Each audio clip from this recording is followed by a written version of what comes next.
سری لنکا میں مہنگائی اور فاقے۔ قریب 5,000 میں مل رہا ہے 1 کلو دودھ۔ 1 کلو چینی کے دام سن کر ہوش اڑ جائیں گے آپ کے۔ 550 روپے میں مل رہی ہے 1 کلو چینی۔ 1 کلو چاول 800 روپے میں، اور ایک سلنڈر کی قیمت 8,000 تک پہنچ گئی ہے۔ لیکن یہ کچھ بھی نہیں ہے۔ جی ہاں دوستو، سری لنکا کے حالات اس سے بھی زیادہ خراب ہیں۔ آج کی تاریخ میں راشن پانی تو خریدنا دور کی بات، اگر کوئی بیمار ہو جاتا ہے تو اس کی دوائی بھی نہیں لے پا رہے، کیونکہ سری لنکا کے کسی بھی ہسپتال میں دوائیاں موجود ہی نہیں ہیں۔ دوائیوں کے علاوہ لوگوں کی ضرورت کی چیزیں ملنا ہی مشکل ہو گیا ہے، کیونکہ پورے کا پورا ملک ایندھن کے کرائسس سے لڑ رہا ہے۔ آج سری لنکا کے خزانے میں اتنے پیسے نہیں کہ وہ پٹرول اور ڈیزل کو امپورٹ کر سکے۔ سری لنکا کے جس بھی پٹرول سٹیشن پر تھوڑا بہت پٹرول مل رہا ہے، اس کی قیمت عام آدمی کی جیب سے کوسوں دور ہے۔ ان پٹرول پمپ پر کئی گنا لمبی لائنیں لگی ہیں۔ حالات اتنے خطرناک ہیں کہ اس پٹرول پمپ کی حفاظت کے لیے سری لنکن فوج کو کانٹریکٹ دے دیا گیا ہے۔ سری لنکا میں آج کی تاریخ میں اسکول کے بچے ایگزام نہیں دے پا رہے، کیونکہ ایگزام دینے کے لیے اسکول میں پیپر تک نہیں ہے۔ سری لنکا کی بڑی بڑی میڈیا ایجنسی نے اخبار چھاپنے بند کر دیے، کیونکہ سری لنکا میں آج کاغذ دستیاب نہیں ہیں۔ سری لنکن حکومت کے پاس کاغذ بنانے تک کے پیسے نہیں ہیں۔ آج سری لنکا کے جو اتنے خراب حالات ہیں، 1948 کے بعد ایسے حالات سری لنکا میں کبھی نہیں دیکھے گئے۔ اس کے نیگیٹو اثرات انڈیا پر بھی ہو رہے ہیں۔ بہت سے لوگ انڈیا میں غیر قانونی طریقے سے داخل ہونے کی کوشش کر رہے ہیں۔ انڈیا نے کچھ ایسی کشتیاں بھی پکڑی ہیں جن میں تامل لوگ موجود تھے، جنہوں نے بتایا کہ انہوں نے کشتی والوں کو 50,000 ہزار دیے تاکہ وہ کسی طرح ان کو انڈیا تک پہنچا دیں۔ بالکل ایسا ہی 1980 میں بھی دیکھنے کو ملا تھا، جب سری لنکا میں تامل سول وار شروع ہوئی تھی۔ اس وقت بھی بہت سارے تامل لوگوں نے انڈیا میں پناہ لی تھی۔ آج بھی انڈیا کے علاقے تامل ناڈو میں 100 سے زیادہ تامل خاندان موجود ہیں، جہاں پر سری لنکا سے آئے 60,000 سے زائد تامل لوگ موجود ہیں، لیکن اصلیت میں لوگ اس سے بھی زیادہ ہیں۔ ان حالاتوں کو دیکھ کر لگتا ہے کہ سری لنکا جلد ہی دیوالیہ ہونے والا ہے، کیونکہ سری لنکا پر کروڑوں اربوں روپے کا قرض ہے، اور اس قرض کا سب سے بڑا حصہ اس نے چین سے لے رکھا ہے۔ اگلے 12 مہینوں میں سری لنکا نے چین کو 54,000 ارب روپے واپس کرنے ہیں، جس میں کچھ گھریلو اور دوسرے قرض بھی شامل ہیں۔ لیکن سری لنکا کی مجبوری یہ ہے کہ اس کے پاس پیسے نہیں بچے۔ اپنے ملک کو چلانے کے لیے پٹرول تک امپورٹ نہیں کر پا رہا۔ سری لنکا کی فارن ریزرو کرنسی پوری طرح سے ختم ہو چکی ہے۔ سوال یہ اٹھتا ہے کہ سری لنکا کے آج جو حالات ہیں وہ ہوئے کیوں؟ دیکھا جائے تو سری لنکا کے حالات کافی پہلے سے خراب ہوتے آ رہے تھے، لیکن اسے پوری طرح سے خراب کرنے کا باقی کام وہاں کی حکومت نے کیا۔ 2018 میں سری لنکا کی کرنسی 17% گر چکی تھی۔ وہیں 2018 میں سری لنکا نے اتنا زیادہ قرض لیا کہ وہ اس کی جی ڈی پی کا 67% پہنچ گیا تھا۔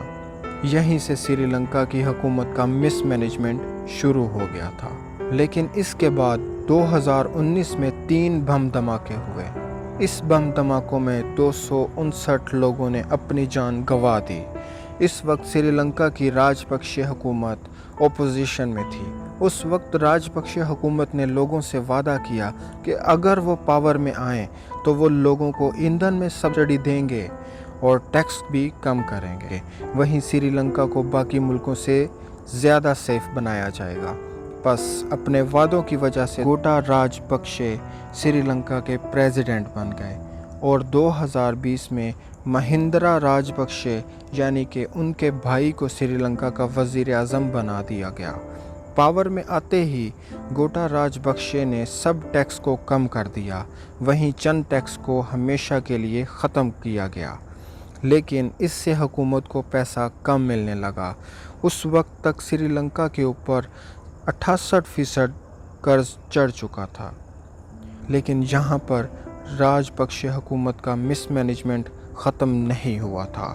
جب راجپکشے حکومت نے دیکھا کہ ان کے فورن ریزرو تیزی سے ختم ہو رہے ہیں، تب انہوں نے پہلا اٹیک سری لنکا کے کسانوں پر کیا۔ سری لنکا کی زیادہ تر کمائی ناریل اور چائے پتی سے ہوتی ہے، اور ان پودوں کو اگانے کے لیے سری لنکن حکومت باہر کے ملکوں سے کھاد کو امپورٹ کرتی تھی، لیکن انہوں نے اپنے فورن ریزرو کو بچانے کے لیے کھاد کو امپورٹ کرنا بند کر دیا اور سری لنکا کے لوگوں سے کہا کہ آپ آرگینک فارمنگ کریں اور لوگوں کو ہیلدی بنائیں۔ لیکن راجپکشے حکومت کا یہ فیصلہ سب سے زیادہ غلط فیصلہ تھا۔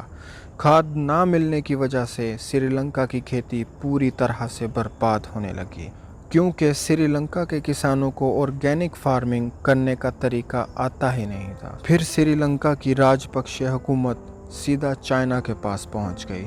وہاں سے انہوں نے آرگینک کھاد کو امپورٹ کرنا شروع کر دیا۔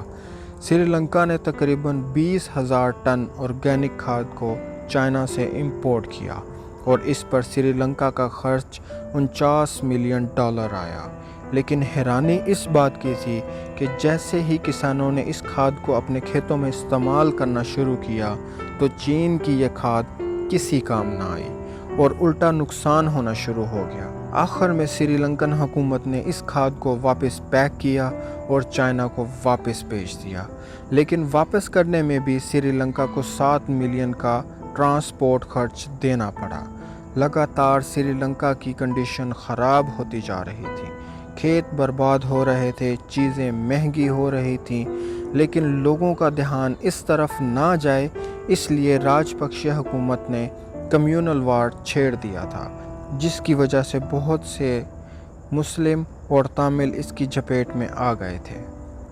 گوٹا راجپکشے حکومت نے سری لنکا میں رہنے والے مسلم اور تامل لوگوں کے خلاف سری لنکن لوگوں کو بھڑکانا شروع کر دیا۔ حکومت نے اعلان کر دیا کہ انڈیپینڈنس ڈے کے دن تامل زبان میں قومی ترانہ نہیں گایا جائے گا۔ اس پر پوری طرح سے بین لگا دیا گیا۔ کمیونل وار کو چھیڑنے میں وہاں کی حکومت کامیاب ہو چکی تھی۔ اب سری لنکا کے لوگ مسلم اور تامل پر ظلم کرنے لگے تھے۔ برقعے کو پوری طرح سے بین کر دیا گیا تھا۔ راجپکشے حکومت کی طرف سے پھیلائے گئے اس جال کی وجہ سے بہت سارے مسلم اور تامل لوگوں نے اپنی جان گنوا دی۔ اس پر جب ہیومن رائٹ نے جواب طلب کیا تو ان کو بھی ہراسمنٹ جھیلنی پڑی اور ان پر بھی حملے ہوئے۔ لوگوں تک یہ خبر پہنچ ہی نہیں پائی کہ سری لنکا میں مسلم اور تامل لوگوں کے ساتھ ہو کیا رہا ہے۔ راجپکشے حکومت کی جانب سے لیے گئے فیصلوں کی وجہ سے سری لنکا کی کھیتی لگ بھگ پوری طرح سے برباد ہو چکی تھی، کیونکہ کمیونل وار سری لنکا میں چل رہا تھا۔ لیکن پھر 2020 میں کرونا وائرس نے سری لنکا کی بہت بری طرح سے کمر توڑ دی تھی۔ اب تک سری لنکا کے اوپر قرضہ کئی گنا بڑھ چکا تھا۔ اس کے علاوہ وہاں کی کھیتی کے برباد ہونے کی وجہ سے وہاں کی انکم لگ بھگ ختم ہو چکی تھی۔ پر سری لنکا کا تیسرا بڑا انکم سورس تھا ٹورزم، لیکن ایسٹر تہوار کے دوران ہوئے دھماکے اور کرونا وائرس کی وجہ سے یہ انکم سورس بھی ختم ہو گیا۔ ان حالاتوں میں سری لنکن حکومت کی ذمہ داری تھی کہ وہ دوائیوں کی امپورٹ کرے اور لوگوں کا علاج کرے، لیکن انہوں نے ایک نیا ہی طریقہ نکالا۔ سری لنکا کے ہیلتھ منسٹر نے سری لنکا کے لوگوں سے اپیل کی کہ وہ باہر سے آئی میڈیسن نہ کھائیں بلکہ دعا کریں اور یہاں کی دوائیاں کھائیں۔ اس کا اثر یہ ہوا کہ آفیشیل نمبر کے تحت کرونا وائرس کی وجہ سے 16,000 سے زائد لوگ مارے گئے، لیکن یہ نمبرز اس سے بھی زیادہ ہیں۔ اس کے بعد رشین اور یوکرین کی وار نے سری لنکا کی حالت اور خراب کر دی۔ پٹرول اور ڈیزل کی سپلائی لگ بھگ بند ہو چکی تھی، ضرورت کے سامان آنے بند ہو گئے، لیکن اس کے بعد سری لنکا نے اور زیادہ قرض لینا شروع کر دیا۔ آج سری لنکا کے حالات ایسے ہو گئے ہیں کہ ان کی GDP یعنی ان کی کمائی سے زیادہ انہوں نے قرض لے رکھا ہے۔ جہاں پہلے ان کا قرض 68% تھا، آج وہ قرض 104% تک پہنچ چکا ہے۔